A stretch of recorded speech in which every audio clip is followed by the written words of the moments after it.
শুক্রবার রাতে রাজধানীর গুলশানে বিএনপি চেয়ারপারসনের কার্যালয়ে জরুরি বৈঠকে বসেন দলের স্থায়ী কমিটির সদস্যরা। সমসাময়িক নানা ইস্যুতে আলোচনা করেন তারা। বৈঠক শেষে ব্রিফিংয়ে গণমাধ্যম সহ দেশের বিভিন্ন প্রতিষ্ঠানে হামলা, হিন্দু যুবককে হত্যা ও দেশব্যাপী হওয়া ধ্বংসাত্মক কর্মকাণ্ডের তীব্র নিন্দা জানায় বিএনপি।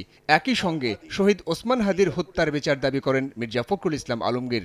শরীফ ওসমান হাদি সিঙ্গাপুরে চিকিৎসাধীন অবস্থায় শাহাদাত বরণ করেছেন। কাপুরুষোচিত এই হত্যাকাণ্ডের আমরা তীব্র ঘৃণা ও নিন্দা জানাচ্ছি।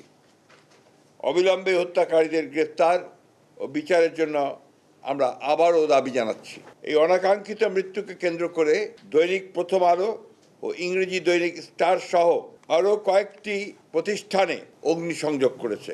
বিএনপি মহাসচিব বলেন, পরিকল্পিতভাবে দেশকে নৈরাজ্যের দিকে ঠেলে দিতে চায় একটি পুরনো চিহ্নিত মহল। নির্বাচন অনিশ্চিত করে দেশে ফ্যাসিবাদের নতুন সংস্করণ প্রতিষ্ঠা করতে চায় একই গোষ্ঠী। যে ঘটনা প্রমাণ করে পুরনো চিহ্নিত মহল দেশকে পরিকল্পিতভাবে নৈরাজ্যের পথে ধাবিত করতে চায়। অনেক রক্তের বিনিময়ে অর্জিত আমাদের ভোটাধিকার তথা গণতান্ত্রিক অধিকারকে তারা নস্যাৎ করে দিয়ে দেশে ফ্যাসিবাদের একটি নতুন সংস্করণ তৈরি করতে চাচ্ছে। এ সময় সরকারের ভূমিকা নিয়ে প্রশ্ন তুলে মির্জা ফখরুল বলেন, সরকারের নাকের ডগায় অনাকাঙ্ক্ষিত ঘটনা ঘটছে, কিন্তু জনগণ মনে করে তাদের ভূমিকা সন্তোষজনক নয়। সাইফুল রুদ্র, সময় সংবাদ, ঢাকা।